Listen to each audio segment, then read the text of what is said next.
In this video, I'm going to show you how to use Runway's awesome camera controls to help bring your videos to life. I'll show you loads of different shots from basic to advanced and how they can elevate your storytelling and help you get that cinematic look. I'll also share some of my favorite techniques. Okay, let's get into it. To access the advanced camera controls, make sure you're logged into Runway and you're on the Gen 3 Alpha Turbo mode. Then come down to the camera control icon, and here we have all of the settings. Once you have uploaded your image, you can start to play around with the settings. You can choose either 5 or 10-second generations, and if you want to test some of Runway's built-in movements, you can do that by clicking on one of these prompts down here. Once you click one of them, it will add in the settings automatically, and it will also add a prompt in for you. So I'll be going through all the different settings to show you how they can change your shot. So let's have a look at the zoom shot. Throughout this video, I will use some of my favorite shots in movies, and I'll try to replicate them within Runway. So for this shot, I was inspired by the shot in Joker, where he's sitting in the bus and it slowly zooms into him. It's a really simple shot, but it's extremely effective. So I generated this image of a man sitting on the bus alone, and it's got the same feel and look as the clip from the Joker film. I added into the prompt man sitting down on a moving bus, and I zoomed in by 2 and gave it a bit of a vertical shift up. So it zooms in closer to his face, and this is the result. The great thing about this shot is that it kind of draws you into what the character is going through. I would have liked the background to be moving as if he was on a moving bus, but I'm still pretty happy with the results. And for this shot, I was inspired by the Shining film with Jack Nicholson, so I generated this picture which looks like an uncanny valley version of Jack Nicholson, and I used similar settings, so just a 1.5 on the zoom in and a 0.5 on the vertical. If you want a slow push in, definitely use lower values, and the result looks great. But as you'll see towards the end of the video, it kind of gets a bit weird, as he kind of takes off a mask, which is very odd, but I guess you can always just cut it before that happens. Now I'll try adding a lip sync to this video to see how it looks. All you have to do is click on lip sync and then add in your audio. So this is what it looks like. How does this look? The camera is zooming slowly into my face. Does it look all right? How does it look? I think that turned out really well actually. Runway does a really good job at creating realistic lip syncing.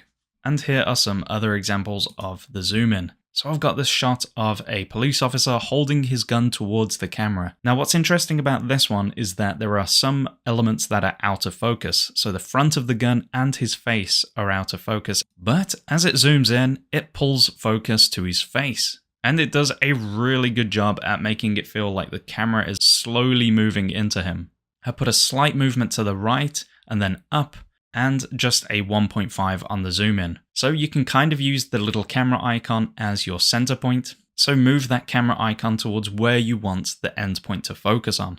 And here again with these race cars on the street, just using a subtle zoom in through in between the cars. And it's really interesting as it's added these reflections onto the side of the cars which move as the camera moves between them.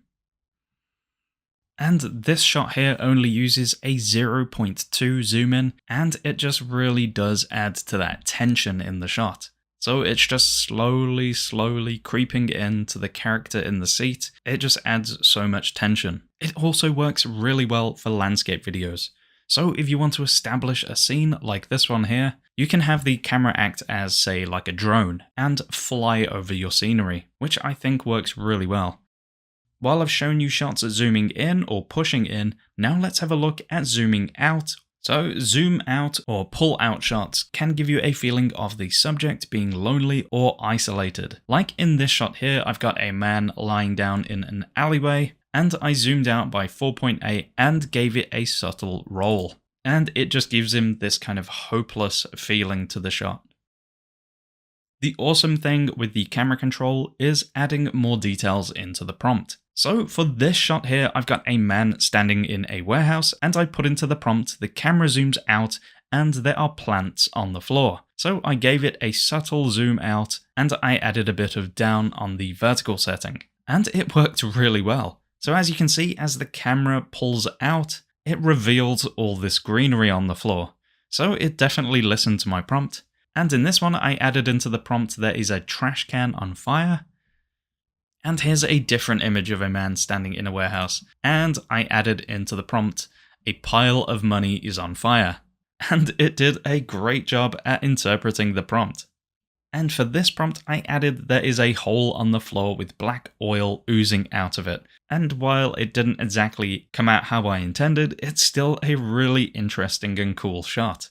And I'm really impressed that it actually added in the reflection of the character as the black oil appears. I feel like this is a really cool feature of the zoom out shot, as it works really well to reveal things as the shot is moving out. And as you can see from this video, definitely adds that feeling of loneliness and desperation for this astronaut. It's really interesting how subtle camera movements add a lot to the shot. Now, you don't always have to do a slow zoom in shot. You can do what they call a crash zoom, which is used a lot by director Quentin Tarantino. And it looks really unique. So for this shot, I've got an image of what looks like Leonardo DiCaprio hiding behind what looks like a piano. So what I did was I ramped up the zoom to 10, and I just made sure the camera icon was going towards his face. And it added this really cool zoom in shot, which I will speed up after. And then what I did is I took the last frame of that video and created another video from it. So this is the second video I got, as I just wanted it to be still with a tiny bit of movement. And then when I take the zoom in shot and speed it up and add it with the second shot, you get this really awesome crash zoom effect. Now let's have a look at tracking and trucking shots. So tracking and trucking are kind of similar to the zoom effect, but the difference is you're zooming in while following a character or a subject. And it's one of my favorite shots, as it's incredibly cinematic. So for this shot, I've got a Batman-style character walking through a flaming wreckage. I was very inspired by the Matt Reeves Batman film. So for the settings, I added in a bit of zoom, a bit of a pan to the right, and a bit of a horizontal shift. So it feels like I'm moving with the character while adding a bit of movement. And the result looks incredible. I am so happy with how this came out. With the zoom effect, it feels like you're following the character, as I added into the prompt trucking shot following Batman walking. And it's even added in some rain and animated the fire. This is one of my favorite shots. And here's another similar shot, but with a different character walking towards an explosion. And again, I think it looks incredible. It's got a really cool cinematic feel to it. So remember to get these shots, make sure your character is in the scene, and you type into the prompt your character is walking, and just add a bit of zoom to it. And here's another cinematic example of following a character.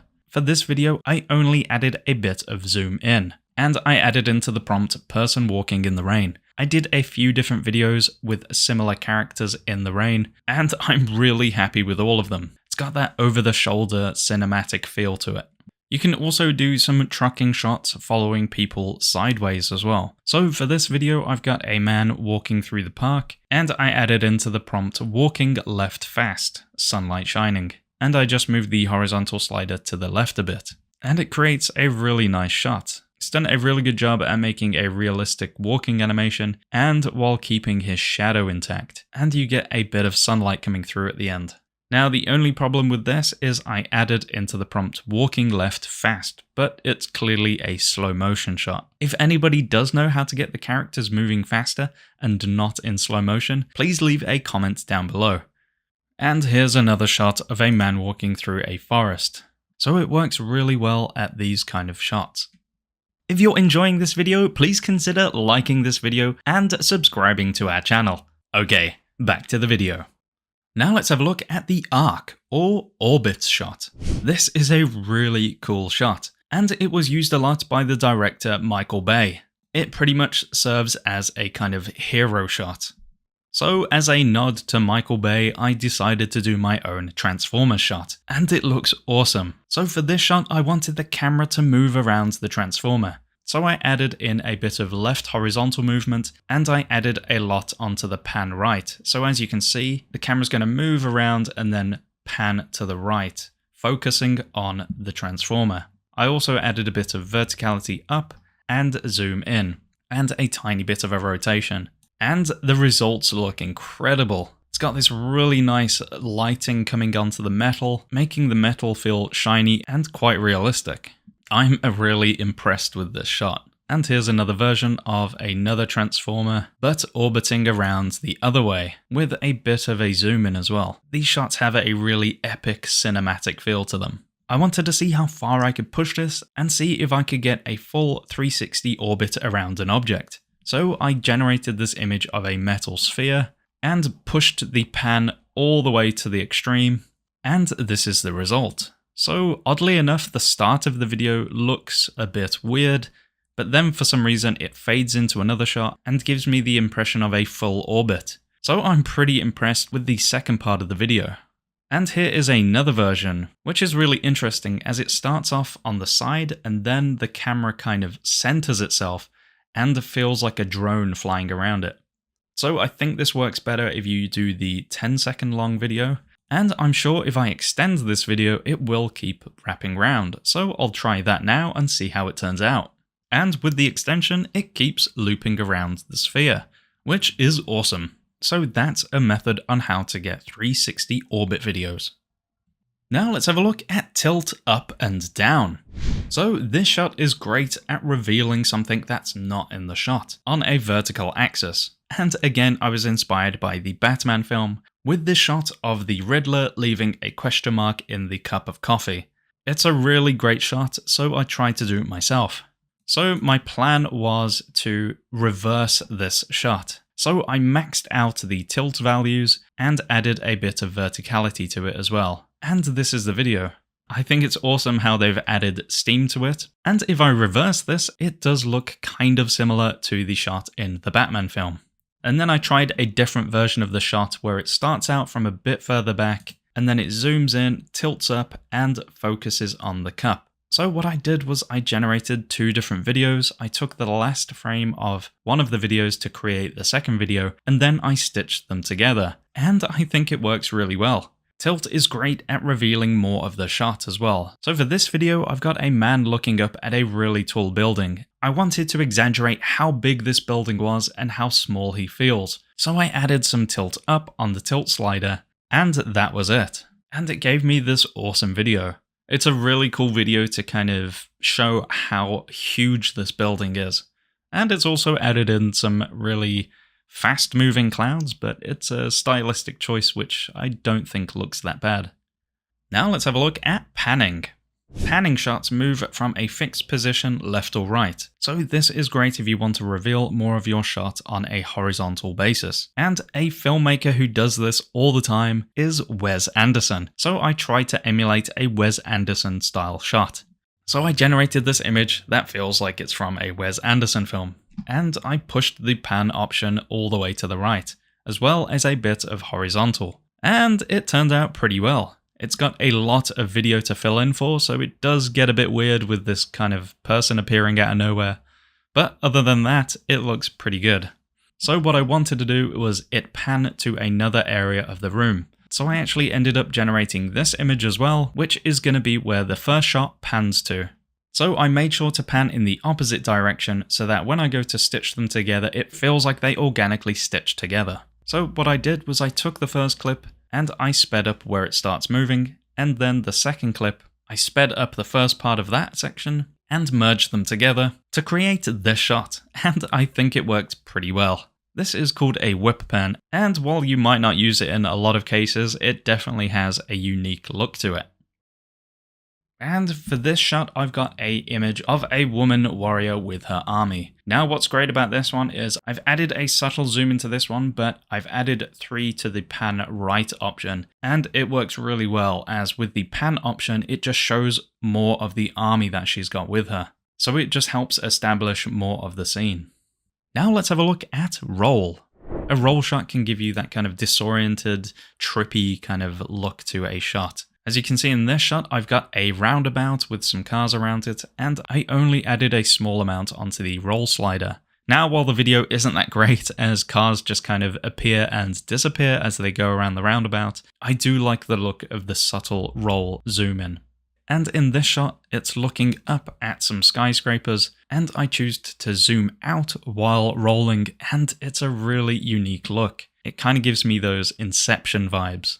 And in this one, I did the opposite. I zoomed in, and you can also add a bit of tilt to give it a more disoriented kind of feel. Now let's have a look at vertical shots. So again, I'm using a Batman example, and I wanted the camera to rise up as Batman was walking out of the flames. And while zooming out and rising up, it has this really dramatic look to it. So in this shot, again, I've got someone looking up at a tall building, and I wanted the camera to move up with the building while leaving the character behind. And this is where the vertical camera comes in handy, as hopefully it should just rise up. I also added in some zoom and tilt, so as you can see, it kind of pushes up towards the top of the building, and the result looks great. As you can see, it moves up and feels like a drone is flying up towards the top of the building.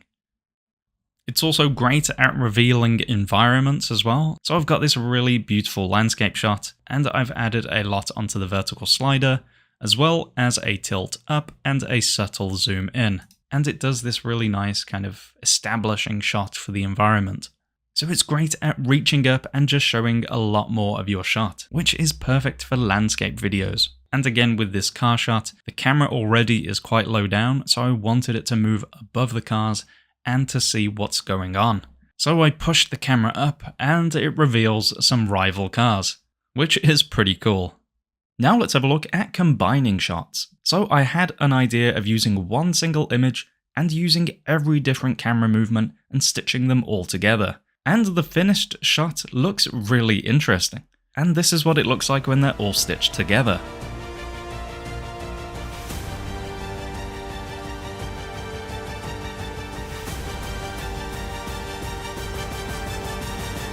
So how I did this, I took a clip, I duplicated it, and then I reversed that second clip so that when they go together, it flows seamlessly. And I also sped up that second clip. I did the same for the rest of the shots, and once edited together, it creates this unique moving shot.